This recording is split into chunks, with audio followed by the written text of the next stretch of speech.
Jesus was a great teacher. He had a unique way of connecting with people from all walks of life. He told stories to help people understand important lessons. These stories, known as parables, were simple yet profound. One day, Jesus wanted to teach about kindness. He gathered his followers and began to share a story that would illustrate his point. He wanted everyone to know that being kind is important. Kindness, he explained, is a fundamental part of living a good life. It's more important than just following rules. True kindness comes from the heart and is shown through our actions. We should love everyone, love our friends, cherish the moments we share with them, and even love our enemies. This means showing compassion and understanding, even to those who may not treat us well. This was a big idea. It challenged people to think differently about their relationships and interactions. It meant being kind even when others weren't kind to us. This kind of unconditional kindness was revolutionary. Jesus' lesson made people think. They began to reflect on their own actions and how they could improve. How could they show love to everyone? How could they embody the spirit of kindness in their daily lives? How could they be kind all the time? These were questions that required deep thought and commitment. One man asked Jesus a question. He was curious and wanted to understand more about this profound teaching. He wanted to know more about being kind. Jesus' response would guide him and others towards a life of compassion and love. Who is my neighbor? The man asked Jesus, "Who is my neighbor?" He wanted to know who he should be kind to. Did it mean only his friends? Did it mean only people he knew? Let me tell you a story. Jesus knew just how to answer. He told a story. This story would help everyone understand what it really means to be kind. It would show that being a neighbor means helping anyone in need. Jesus' story started on a lonely road. A man was traveling. He was far from home, and he was in big trouble.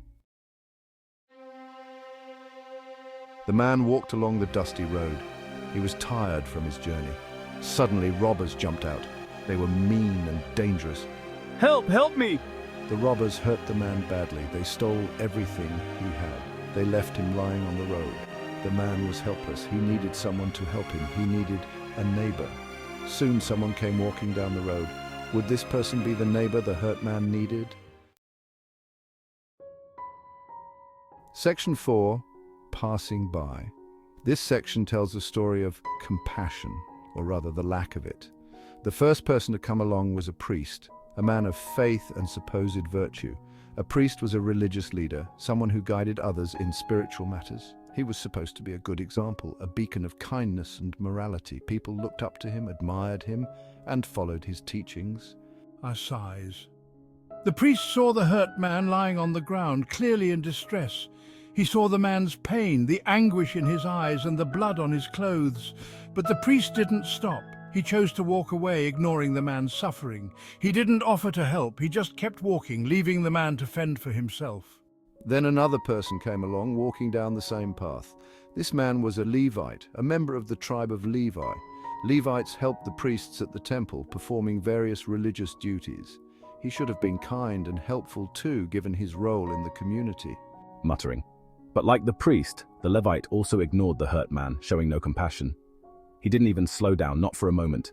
He just kept on walking, leaving the injured man behind, alone and in pain. Section 5, A Helping Hand. The hurt man lay on the road. He was all alone. He was losing hope. Then he saw someone else coming. This time it was a Samaritan. Now, Samaritans and Jewish people didn't like each other. They were different. They didn't get along. But this Samaritan didn't care about their differences. He saw a man who needed help. The Samaritan felt sorry for the hurt man. He stopped immediately. He didn't care that the man was different from him. He knew it was the right thing to do.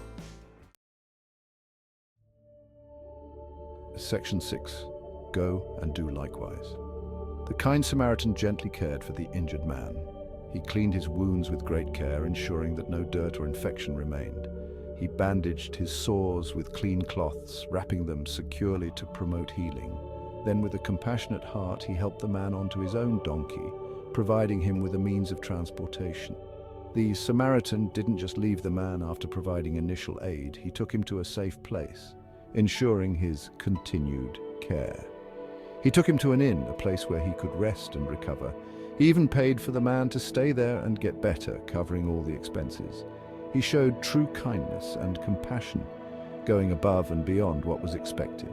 Thoughtfully, Jesus finished his story. He looked at the man who had asked the question, "Who is my neighbor?"